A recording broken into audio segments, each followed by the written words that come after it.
In the last days of the Second World War, deep within a German prisoner of war camp, a man decided to speak the truth. What he revealed should never have been heard, until now. This is the story of Captain James Whitmore, an American intelligence officer captured during the Battle of the Bulge. For 70 years, he kept silent about what transpired during the final weeks of the war. But before his death in 2015, he recorded his confession. These are his words, reconstructed from declassified documents, interviews with fellow survivors, and the personal archives of his family. This is the untold account of Stalag XIII-C, the night everything changed, and the secret that haunted him until his final breath. The winter of 1944 was unforgiving. Europe froze under the grip of the coldest season anyone could remember, and inside the barbed wire compounds of Stalag XIII-C near Hammelburg, Bavaria, that cold cut deeper than any blade. Captain James Whitmore had been a prisoner for 43 days when he first felt the numbness creeping into his fingers, not just from the temperature but from something far more sinister. The kind of numbness that comes from witnessing things your mind refuses to fully process. Whitmore wasn't like the other prisoners. He was tall, lean, with sharp features that made him look older than his 32 years. He had been an officer in Army intelligence, which meant he knew languages, understood strategy, and most importantly, he understood people. He could read a man's face the way others read newspapers. This skill would become both his salvation and his curse during his imprisonment. Stalag XIII-C was not the worst camp in the Reich. Not by far. There were camps that had become synonymous with systematic murder, where tens of thousands perished in gas chambers and death factories. Stalag XIII-C was what the Germans called a normal prisoner of war camp. But there was nothing normal about it. And Whitmore would learn this lesson far too well. The camp itself was sprawling, covering nearly 500 acres on the outskirts of a small Bavarian town. It had been established in the early 1900s as a military training ground, then repurposed by the Nazis to house prisoners of war. By the time Whitmore arrived, it contained approximately 4,000 men from a dozen different nations. Americans, British, French, Yugoslavs, Russians, all separated into different compounds, each with its own hierarchy, its own codes, its own darkness. Whitmore's first days were disorienting. The guards were efficient but not particularly brutal compared to what he had heard about other camps. The morning roll calls were conducted with military precision. The food was sparse. A thin soup, hard black bread, the occasional potato, but it came regularly. The barracks were freezing, heated only by small stoves that never produced enough warmth, but they were organized. There were rules. There was structure. There was an illusion of civilized captivity. But Whitmore was smart enough to know that illusions were the most dangerous things in a prison camp. Within his first week, he had observed the guards' routines, identified the hierarchy among the prisoners, and understood the unspoken customs that governed daily life. He also noticed something else, something that made his intelligence officers' instincts scream warnings. There were certain areas of the camp that other prisoners avoided. There were certain guards who walked those areas alone. And there were certain nights when trucks would arrive under cover of darkness, carrying cargo that was never clearly visible. Whitmore had learned early in his military career that the most dangerous questions were the ones you asked out loud. So he didn't. Instead, he observed. He listened. He positioned himself where he could hear conversations between guards during their breaks. He made careful note of the truck's schedules, the lights that were turned on and off, the sounds that came from the restricted sectors of the camp. The other American prisoners quickly recognized Whitmore's rank and experience.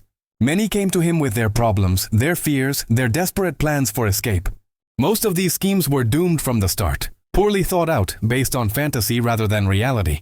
But Whitmore listened to each one with the patience of a man who understood that sometimes hope, no matter how irrational, was the only thing keeping a prisoner's mind from shattering. 3 weeks into his captivity, a British captain named Edward Lockwood approached him. Lockwood was older, maybe 50, with the bearing of a man who had spent his entire life in military service. He had been captured in North Africa and had already spent 2 years in German camps. His face was weathered, his eyes hollow, but his mind remained sharp. "You've noticed it, haven't you?" Lockwood asked during morning roll call, speaking in a low voice so the guards wouldn't hear. Whitmore didn't answer immediately. He had learned that silence was often the best response to indirect questions. "The East Sector," Lockwood continued. "The trucks. The guards who never speak about their assignments there. I've noticed many things," Whitmore finally responded. "Most of them I'm trying to forget." "You're an intelligence man," Lockwood said. "I can tell. Former Army Intelligence Division, I'd wager. You have that look, the way you observe everything. The way you never quite seem surprised. Whitmore said nothing, but he shifted his weight slightly. Not enough for a guard to notice, but enough for Lockwood to understand that he had read the situation correctly. The man in command of this camp, Lockwood went on, Colonel Friedrich Arnstein. He's different from the other commandants. More civilized on the surface, but there's something underneath. Something darker. Have you heard the rumors? I don't listen to rumors, Whitmore said. You should, Lockwood replied. Because they're not rumors. They're facts that haven't been officially acknowledged. That night in the darkness of the barracks, Lockwood told Whitmore what he knew. According to the British captain, the east sector of the camp, which was officially closed to regular prisoners, was being used for something the guards referred to only in whispers. Special handling. Lockwood had learned this from a Yugoslav prisoner named Marko who worked in the administrative offices. Marko had caught glimpses of documents, heard conversations, seen things that terrified him. What kind of special handling? Whitmore asked.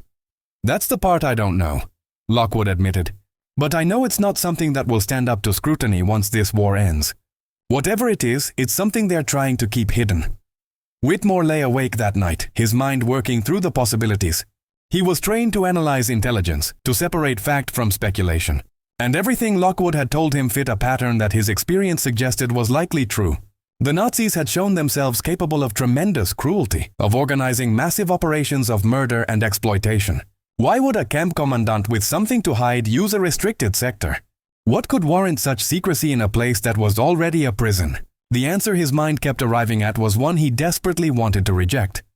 Over the next 2 weeks, Whitmore systematically gathered more information. He befriended a German guard named Klaus who seemed less ideologically committed to the Nazi cause than others. Klaus was younger, maybe 22, conscripted into the Wehrmacht just 2 years earlier. He had the look of a man who was going through the motions of his job without genuine conviction. Through careful, patient conversation, Whitmore learned that Klaus was sympathetic to prisoners, often turning a blind eye when men traded items or stretched the rules in minor ways.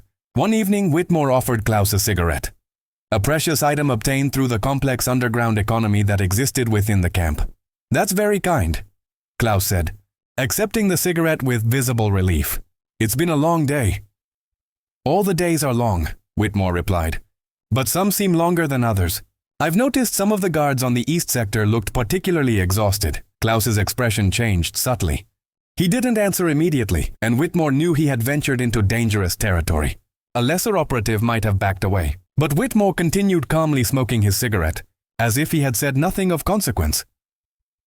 The men assigned to the east sector are changed every few weeks, Klaus finally said, his voice barely above a whisper. They're given additional pay, significant additional pay, and they're told to speak about nothing they see there. Not to their families, not to their comrades, not to anyone. Why? Whitmore asked, though he was careful to inject no particular emphasis into the question. Because, Klaus said, then paused. For a long moment, it seemed he might not continue. Because what happens there is not something the commandant wants known. Not by the Red Cross inspectors, not by officers from Berlin, not by anyone. Klaus never spoke about it again after that night. But what he had said was enough. Whitmore now knew with reasonable certainty that something significant was occurring in that restricted sector, something that those in authority felt compelled to hide. 3 days after this conversation, the first death occurred. The prisoner was a Russian officer named Dmitry Volkov. He had been in the camp for only a few days, transferred from another facility. He died during the night in the camp hospital, or so the official report stated. The cause was listed as pneumonia complicated by malnutrition. Several guards attended his funeral, which was unusual. Whitmore watched from a distance as they lowered his body into the frozen ground. It was what happened after the funeral that made Whitmore's blood run cold. The camp commandant, Colonel Arnstein, personally inspected the grave. This was highly irregular. Commandants did not typically involve themselves in the burial of common prisoners. Arnstein stood over the grave for several minutes, his face unreadable, then turned and walked away. Within the hour, 2 guards were dispatched to the grave, and they dug it back up. Whitmore watched from a window of the barracks, his heart pounding. The guards removed the body and carried it to a truck. The grave was filled in again, but this time it remained empty of any corpse. That night, Whitmore made a decision that would define the rest of his life. He would go to the east sector. He would see what was being hidden. Whatever the cost, he needed to know the truth. The opportunity came on a night when the camp was in slight disarray due to a transfer of prisoners. Several new arrivals had been processed late in the day. The guards were tired and their attention was divided. Whitmore had studied the guard rotations for weeks now. He knew that between 2100 and 2115 hours, there was a gap in the watch on the eastern perimeter, a period of perhaps 5 minutes when the guards changed shifts and briefly overlapped their vision. He waited until 2100 hours exactly. The barracks around him were dark, most men sleeping or lying quietly on their bunks. Whitmore slipped out through a window that he had previously loosened. The cold hit him immediately, a physical blow that made his breath come in sharp gasps. He moved low, keeping to the shadows, moving toward the east sector. The fence surrounding that area was 12 feet high and topped with barbed wire. But Whitmore had studied it for weeks. He knew there was a section where the posts were slightly spaced further apart than the rest. He had also obtained a piece of wire shaped into a rough cutting implement. It was crude, but it might be enough. He reached the fence at 21:05 hours. His hands were already numb from the cold, and working the wire was painful. Sweat formed on his forehead despite the freezing temperature. Come on, he urged himself silently. 3 more strands, 2 more, 1 more. At 21:12 hours, the bottom section of fence was sufficiently compromised. Whitmore pulled it away from the posts and squeezed through, his body scraping against the metal, drawing a thin line of blood across his ribs. On the other side now, he was committed. The east sector was darker than the rest of the camp. Most of the lights had been turned off, but there was a glow coming from one building, a long, low structure that had once been a training barracks. Whitmore moved toward it, keeping low, his mind still half hoping he was wrong about what he would find. Perhaps it would simply be an administrative center, or a storage facility, or something equally mundane. The door to the building was locked, but through a window, Whitmore could see movement. He moved along the side of the structure until he found another window, one that was slightly damaged, with a gap between the frame and the pane. He pressed his eye to the gap and looked inside. What he saw in the next 30 seconds would haunt him for the rest of his life. The interior of the building had been converted into something resembling a laboratory. There were examination tables, some with leather restraints still attached.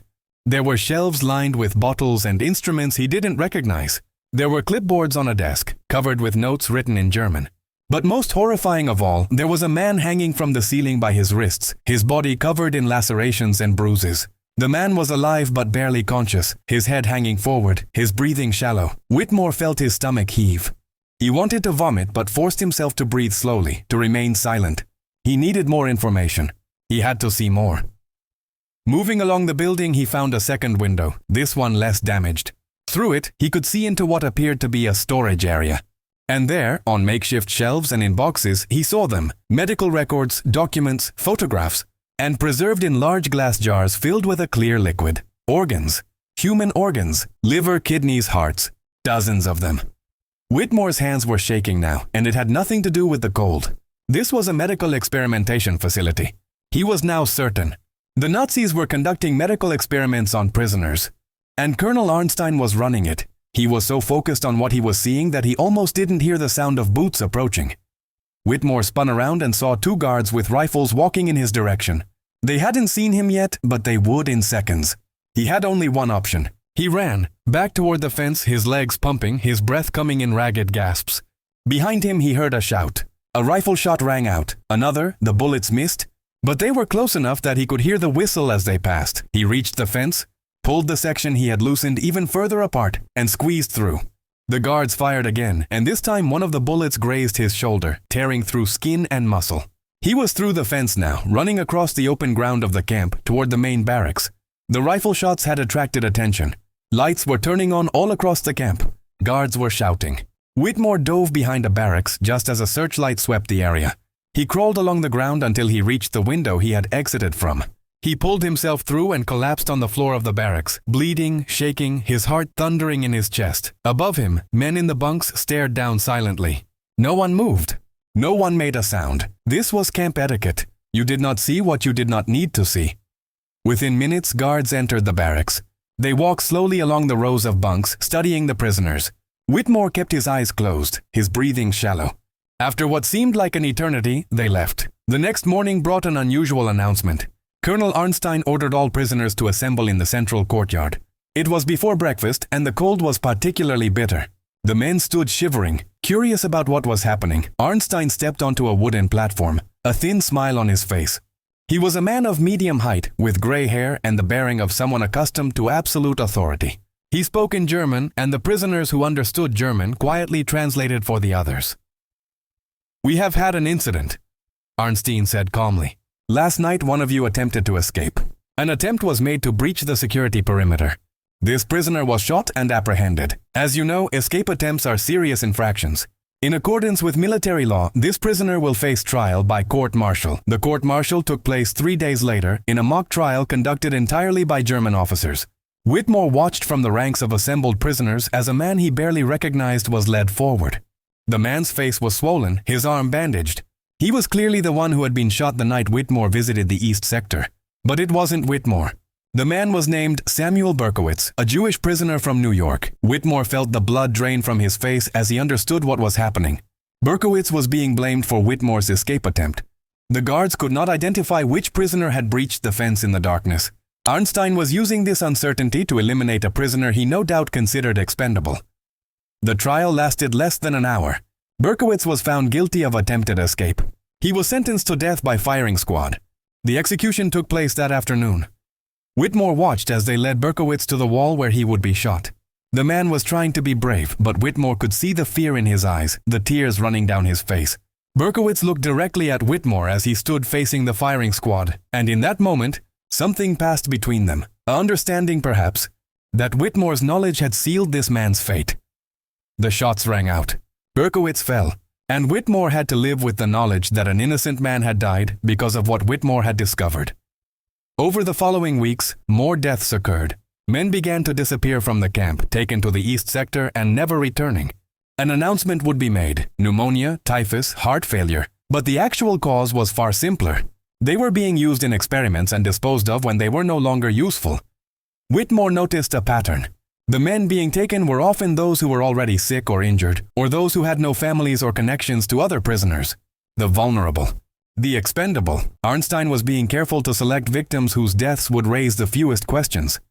But slowly Whitmore began to see evidence that others had discovered what he knew. A note was slipped to him one day. A small piece of paper with a single word written in pencil. Doctor. That night he found Lockwood and showed him the note. "There's a man," Lockwood said quietly. "A French physician named Dr. Laurent Michaud. He came to the camp 3 weeks ago. He's in the East Sector during the day. At night, he manages to get back to his barracks. I don't know how or why, but Arnstein seems to want him alive and able-bodied." Whitmore's mind raced through the possibilities. "He's part of the medical team. He's working on the experiments." "I believe so," Lockwood confirmed. "But I also believe he may be willing to provide information. There are rumors that he's recording everything, keeping notes hidden. He might be planning to testify if this war ever ends." Finding Dr. Michaud was difficult. The French physician lived in a different section of the camp and moved through a different daily routine. But Whitmore was patient. Over the course of 2 weeks, he gradually maneuvered himself into situations where their paths would cross. A shared line at the water tap, a moment in the latrine, a brief window of opportunity during evening yard time. Finally, at a moment when their guards were distracted, Whitmore approached Michaud directly. "I know what's happening in the East Sector," Whitmore said in low, rapid French. "I need to know what you're doing there." Michaud's face went pale. "You need to forget what you've learned. For your own safety." "I already know too much," Whitmore replied. "A man died because of what I discovered. I need to know why." The French doctor looked around nervously, then pulled Whitmore behind one of the barracks buildings. "My name is Dr. Laurent Michaud," he said. "I am a physician. Before the war, I worked at the University of Paris. 5 years ago, I was captured and sent to various camps. 2 months ago, I was brought here by Commandant Arnstein personally. I was told I could either cooperate with his medical program or I would be executed. I had a wife and 3 children still living in France. I chose to live. What is the program?" Whitmore asked. "Surgical experimentation," Michaud said, his voice barely audible. "Arnstein has been in correspondence with researchers at the Institut für Experimentelle Medizin in Berlin. They are investigating whether the human body can survive certain types of surgical intervention without the use of anesthesia. They want to understand the pain tolerance of different types of prisoners, how long the body can endure, at what point consciousness fails, what tissue damage occurs before vital organs fail." Whitmore felt bile rise in his throat. "Jesus Christ, there's more," Michaud continued. "They are also experimenting with transplantation procedures, testing whether organs from one prisoner can be transplanted to another, testing which blood types are compatible. They are building a catalog of human surgical data." "Why are you telling me this?" Whitmore asked. Because I am documenting everything, Michaud said. I am keeping records. Every experiment, every death, every procedure. I have hidden the records in the camp. If the war ends, if the Allies liberate this place, the records will be found. There will be evidence. There will be justice. Arnstein will find out, Whitmore warned. Perhaps, Michaud acknowledged. But my conscience requires this. I am complicit in these horrors. When the war ends, I will face consequences. But at least there will be a record. At least there will be evidence that we knew. That we did something. That conversation changed everything for Whitmore. He now understood that he was not alone in knowing the truth. Others were aware. Others were resisting in whatever small ways they could. March 1945. The sound of artillery had become almost constant. The Allies were pushing deeper into Germany. The camp administration knew the war was ending, though they still maintained the facade of normal operations. But there was tension in the air, a sense of impending change. It was during this time that Whitmore became involved in an escape attempt. Not because he wanted to escape, though of course he did, but because he was approached by a group of British officers who knew he was an intelligence man, and they needed someone with his skills. We're going to get out, a Captain Henry Ashford told him. We have contacts outside the camp. We have a plan that might actually work. We need someone who can help coordinate the breakout, who understands timing and logistics. We need you. Whitmore's first instinct was to refuse. He had spent months analyzing the camp's security systems, and he was fairly certain that the chances of a successful mass escape were no better than 50-50. But then he thought about the men in the East Sector, about Samuel Berkowitz dying against that wall, about Dr. Michaud's hidden records. If we escape, Whitmore asked, can we get word out? Can we alert the Allies about what's happening here? Yes, Ashford said. That's exactly what we're planning to do.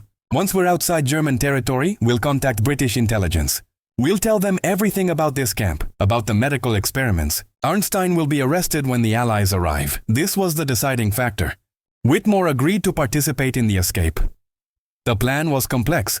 A fence section would be cut during a specific night when the guard rotation was most favorable. A group of approximately 30 men would make the attempt. Once outside the camp, they would split into smaller groups and head in different directions, making it harder for the Germans to track them. The goal was to reach Allied lines within a week. The escape was set for March 28, 1945. The date was significant because new guards were scheduled to rotate in that evening, and there would be confusion about exactly which officers were responsible for which sections of the perimeter. For 3 days before the escape, Whitmore was consumed with doubt. What if the plan failed? What if they were captured? What if Arnstein executed prisoners in retaliation? What if Whitmore himself was recaptured before he could get word out about what was happening? But there was also hope. Genuine hope that this was going to work, that the war was ending, that justice might actually be possible. On the night of March 28th, Whitmore waited in the barracks as darkness fell.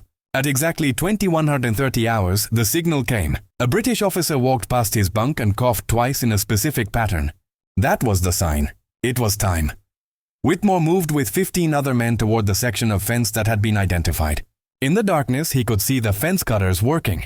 The wire was thick, much thicker than Whitmore's makeshift implement had been, but the cutters were professional tools. In less than 3 minutes, a section large enough for a man to pass through had been created. One by one, the men squeezed through. Whitmore was the 8th to go through. As he passed through the fence, he felt a moment of disorientation, the realization that for the first time in 5 months, he was outside the boundary of his captivity. The guards didn't spot them. The new guards were still getting oriented to their positions, and the old guards were focused on finishing their watch without incident. The British had timed everything perfectly. Once outside the camp perimeter, the group split as planned. Whitmore went with Ashford and 4 other men. Their plan was to head northwest toward the German-American front lines. They had maps, carefully smuggled into the camp weeks earlier, and they had a rough understanding of the terrain. For 5 days, they moved through the German countryside, hiding in barns and forests during the day, traveling at night. They stole food from farmhouses. They avoided German patrols. They moved with the careful precision of men who understood that capture now meant execution rather than simply imprisonment. On the night of April 2nd, they could hear the sound of American artillery clearly. They were getting close to the front lines. But they also encountered a German patrol, 5 soldiers on a routine sweep of the area. The Germans didn't recognize them as escaped prisoners. They simply saw 5 men in tattered uniforms moving through the countryside after dark. "Halt!" one of the German soldiers commanded. Ashford raised his hands immediately. The others followed. There was no choice. They were surrounded, and making a run for it would only result in being shot. But luck, it seemed, was with them. The German officer in charge was young, maybe 20 years old, and clearly tired of war. Rather than taking them prisoner, he simply waved them through. "Go," he said, gesturing toward the American lines. "The war is over for you now. Do not make me shoot you." It was an act of mercy that saved their lives. 30 minutes later, they crossed into American territory and were greeted by soldiers from the 71st Infantry Division, who initially thought they were German soldiers trying to infiltrate the lines. But Ashford's identification as a British officer, combined with their ragged appearance and their story, quickly convinced the Americans that they were genuine escaped prisoners. Within hours, Whitmore was giving statements to American military intelligence officers. He described the escape route, he described the layout of the camp, and most importantly, he described the medical experimentation facility in the East Sector. The intelligence officers listened with growing horror as Whitmore detailed what he had witnessed through the window. The experiments, the organs in jars, the bodies hanging from restraints. "We need to document this," one of the officers said. "This is the kind of evidence the War Crimes Tribunal will need." But there was a complication. When American and Soviet forces liberated Stalag XIII-C 4 days later, they discovered that Commandant Arnstein had managed to escape. The records of the medical experiments had been destroyed. The preserved organs in jars had been disposed of. The experimental subjects, the men in the East Sector, had been shot and their bodies burned. Dr. Laurent Michaud was found among the remaining prisoners. He was alive but barely. The Germans, in their haste to cover up evidence, had beaten him severely, apparently hoping to kill him. But Michaud was determined to survive, and he did. More importantly, the records he had hidden, buried in metal boxes, beneath one of the barracks buildings, were recovered intact. Those records would become crucial evidence during the war crimes. Trials. In the weeks following the liberation of the camp, Whitmore participated in extensive debriefing sessions with American military intelligence. He provided detailed descriptions of the medical facilities, the guard rotations, the personalities involved in running the camp.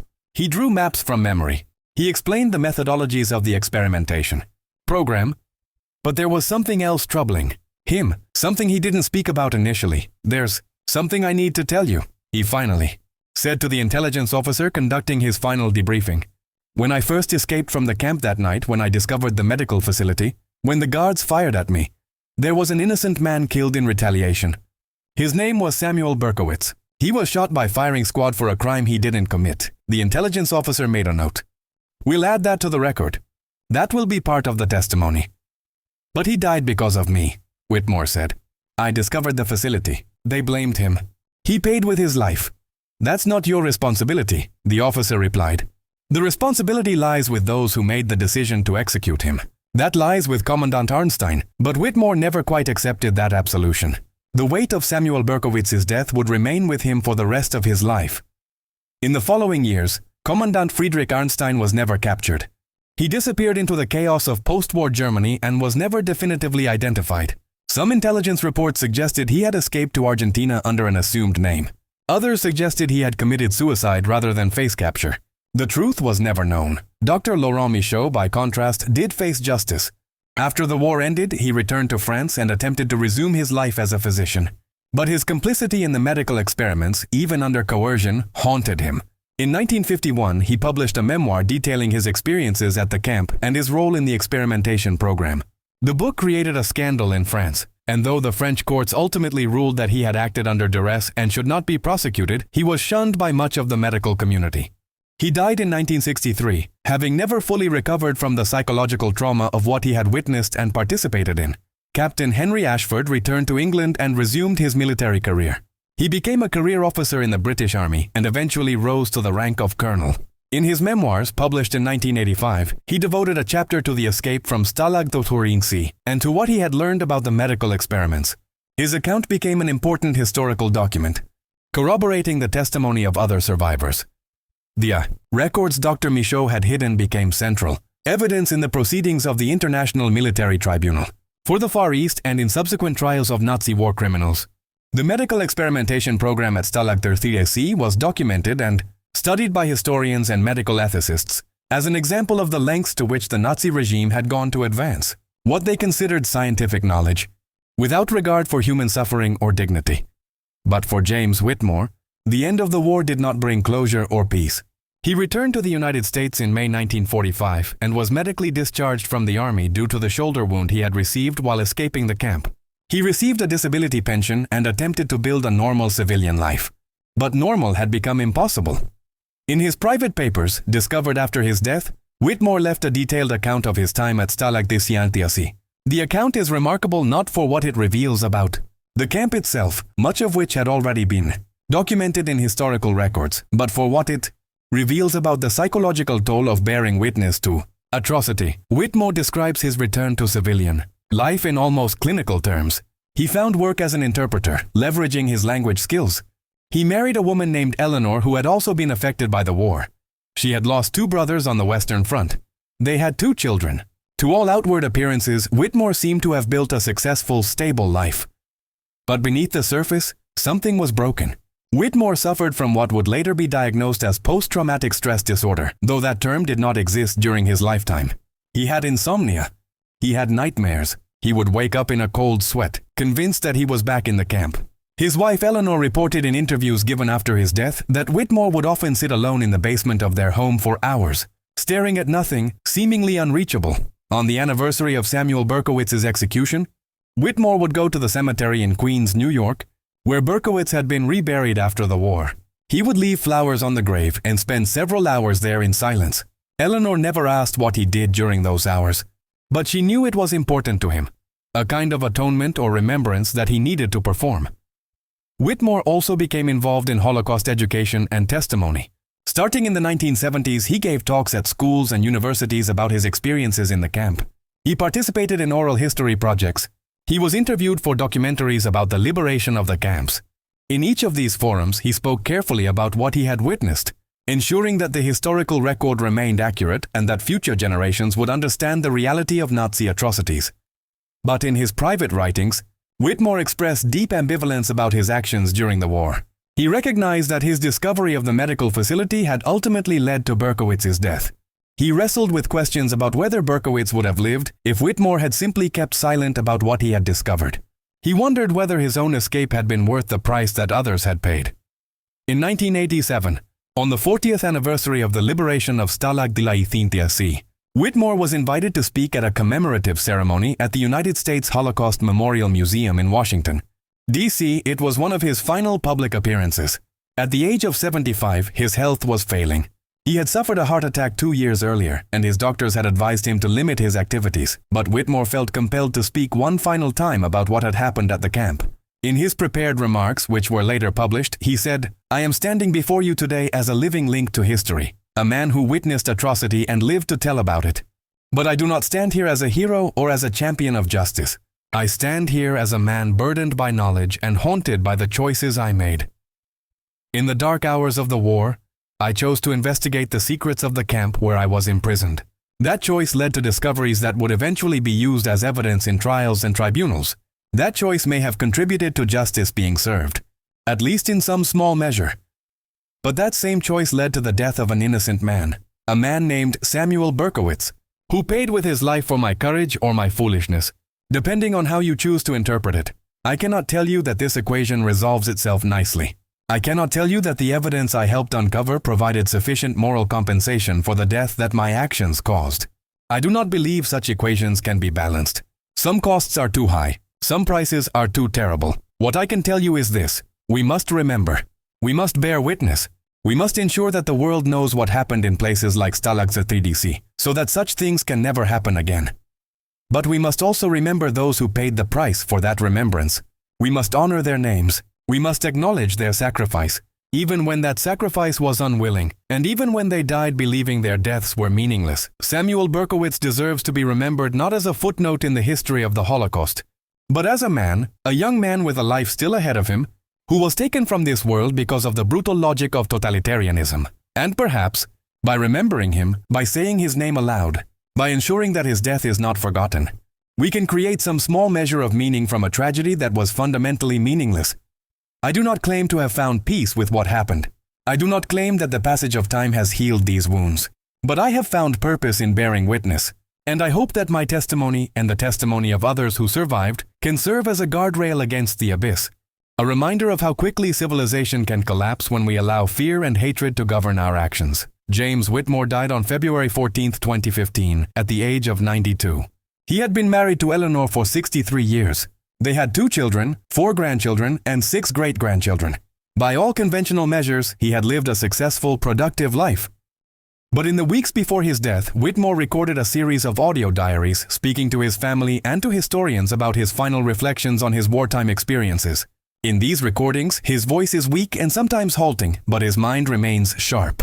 He reflects on the 70 years since his liberation from the camp, on how the world had changed, on what lessons he believed had or had not been learned from the Holocaust.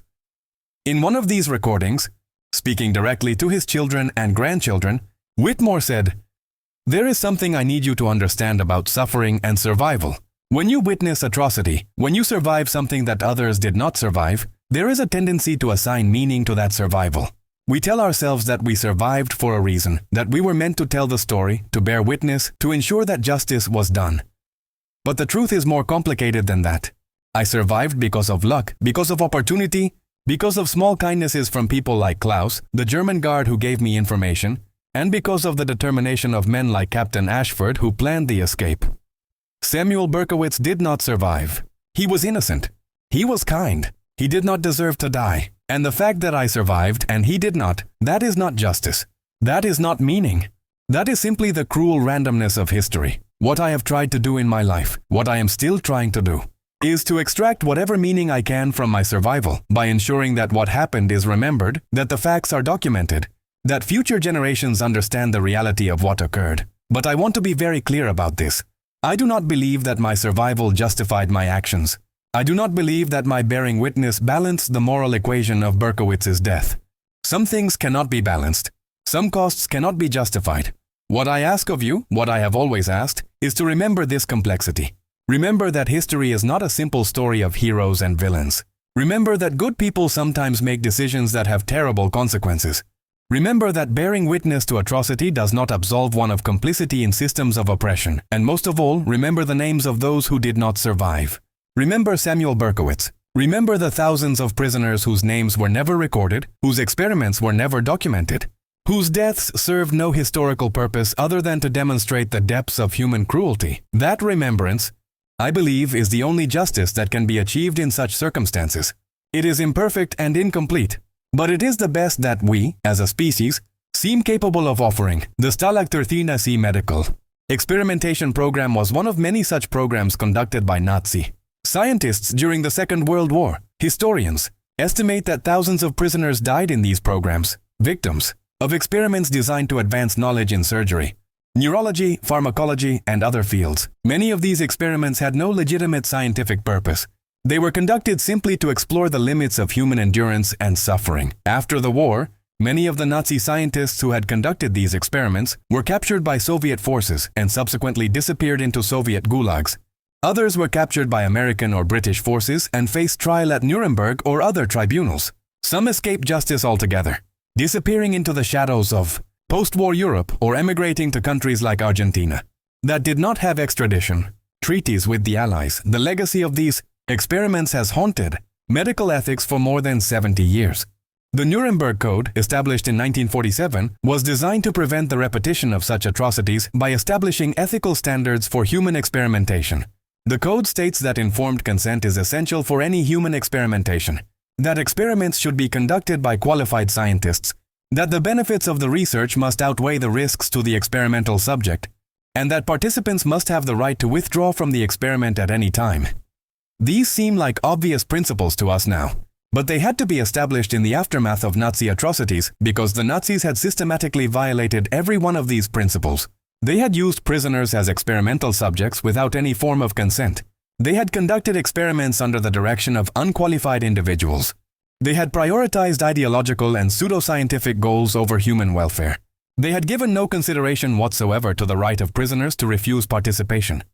The records that Dr. Laurent Michaud preserved, the testimony that Captain James Whitmore gave, the accounts of dozens of other survivors, these formed the basis of the historical understanding of what had occurred in camps like Stalag XIII-C. And yet, for many decades, the full truth remained unknown to the general public. It wasn't until the 1970s and 1980s, as historians began to systematically research Nazi medical experimentation, that the full scope of the program became apparent. And it wasn't until the early 2000s that the personal testimonies of survivors like Whitmore began to be widely documented and preserved in archives like the Survivors of the Shoah Visual History Foundation. In his final days, as he lay in a hospice bed in New York, Whitmore was visited by historians and survivors of the camp. One of these visitors was a man named David Berkowitz, the nephew of Samuel Berkowitz. David had learned about his uncle's execution only when he was an adult, and he had spent decades trying to piece together the story of what had happened to Samuel. When David brought Whitmore the photograph of Samuel, a grainy black and white image of a young man in an army uniform, smiling at the camera, Whitmore wept. These were not the gentle tears of nostalgic memory, but rather the deep, wrenching sobs of a man whose guilt had accumulated over nearly 70 years. "I'm sorry," Whitmore said to David. "I'm so sorry. It should not have been him." "You did what you could," David replied. "You bore witness. You made sure people knew what happened. That matters. It's not enough," Whitmore said. "It will never be enough." But in that conversation, something shifted. David told Whitmore about Samuel's family, about the children Samuel would have had, about the life that had been stolen from him. And Whitmore, for perhaps the first time, allowed himself to see Samuel not as the victim of his own actions, but as a human being in his own right, someone whose death deserved to be mourned and remembered. Regardless of the broader historical context, David brought Whitmore a copy of Samuel's military records, his letters home to his family, a photograph of his gravestone. These items would remain by Whitmore's bedside for the remainder of his life. In his will, Whitmore left instructions that after his death, these items were to be donated to the Holocaust Memorial Museum, along with his own papers and recordings. In the decades following the liberation of Stalag XIII-C, the camp itself fell into disrepair. The barracks were demolished. The medical facility was torn down. The fence was removed. Eventually, the land was returned to civilian use. But in 1992, a memorial was established on the site, a series of stone monuments bearing the names of prisoners who had died in the camp, including Samuel Berkowitz.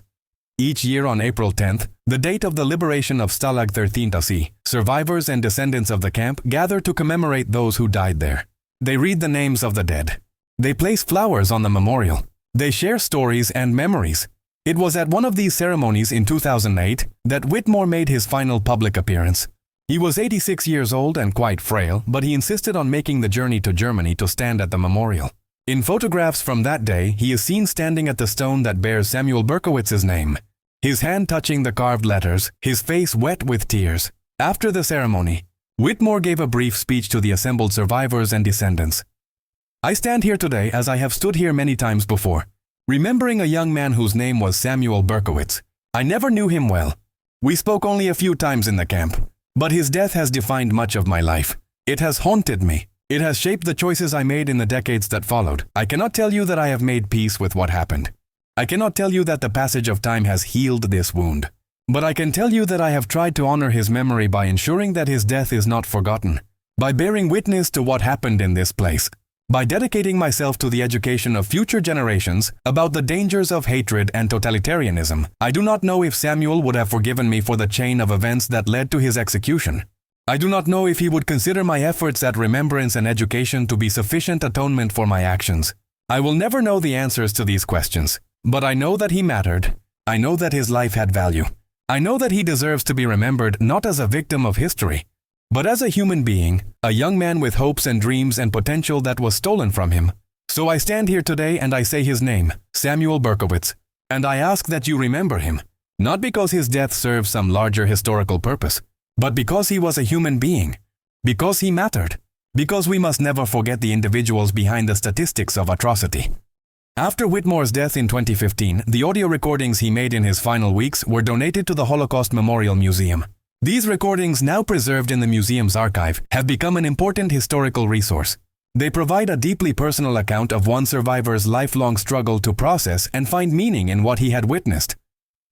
In one of these final recordings, made just 3 weeks before his death, Whitmore reflects on the question that he had wrestled with his entire life: whether his discovery and bearing witness to the medical experiments was ultimately worth the cost in human lives, particularly the death of Samuel Berkowitz. "I have spent 70 years thinking about this question," Whitmore says in the recording, his voice barely above a whisper. "And I have come to believe that the question itself is fundamentally unanswerable. It is based on a false assumption, the assumption that history can be evaluated in terms of profit and loss, that atrocities can be balanced against justice achieved, that one man's death can be weighed against the historical record that is preserved. But this is not how human experience works. Each death is singular and irreplaceable. The death of Samuel Berkowitz cannot be justified by the evidence that was uncovered, by the perpetrators who were prosecuted, by the lessons that were learned. It simply happened. It was a terrible thing. And nothing can change that.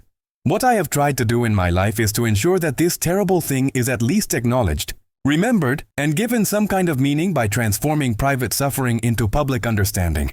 But I want to be very clear, this transformation does not justify the suffering. It does not make it right. It simply gives it a context, and in that context, perhaps future generations can learn something that might prevent similar sufferings in the future. That is all we can hope for, I think. Not justice, which is impossible.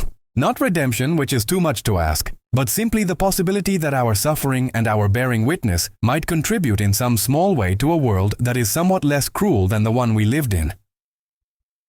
In the years since Whitmore's death, historians have continued to study the medical experimentation programs that occurred in Nazi concentration camps and prisoner of war camps like Stalag XIII-C. New evidence has emerged. New testimonies have been uncovered. The full scope of the program has become clearer. It is now estimated that more than 7,000 prisoners died in medical experiments conducted under Nazi auspices. The experiments ranged from crude and sadistic investigations into human endurance under extreme conditions, to more sophisticated, though still fundamentally unethical, investigations into surgical procedures, pharmacological effects, and physiological responses to trauma. Some of these experiments were conducted by physicians who believed, however misguidedly, that they were advancing legitimate scientific knowledge.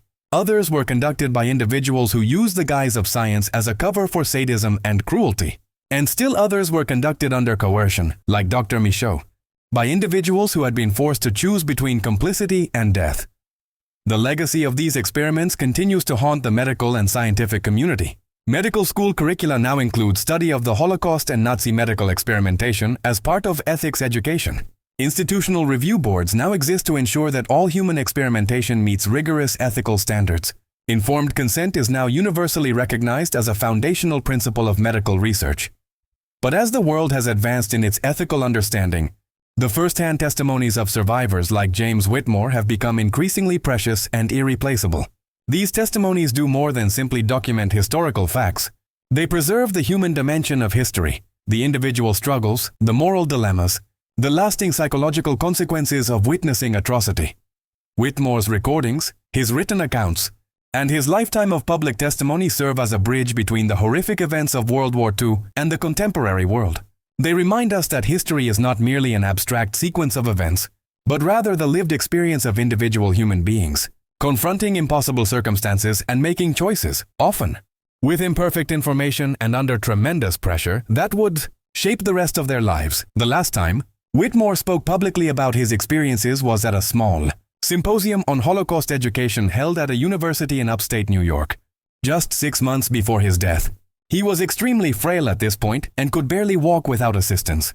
But he insisted on attending and on giving a final statement to the assembled students and scholars. In this final statement, Whitmore returned to themes that had occupied him throughout his life: the nature of witness, the burden of knowledge, the impossibility of achieving complete justice for past atrocities, and the tentative hope that remembrance and education might at least prevent future such atrocities. "I have learned, over the course of 70 years, Whitmore said, that there are no simple answers to the questions that atrocity raises.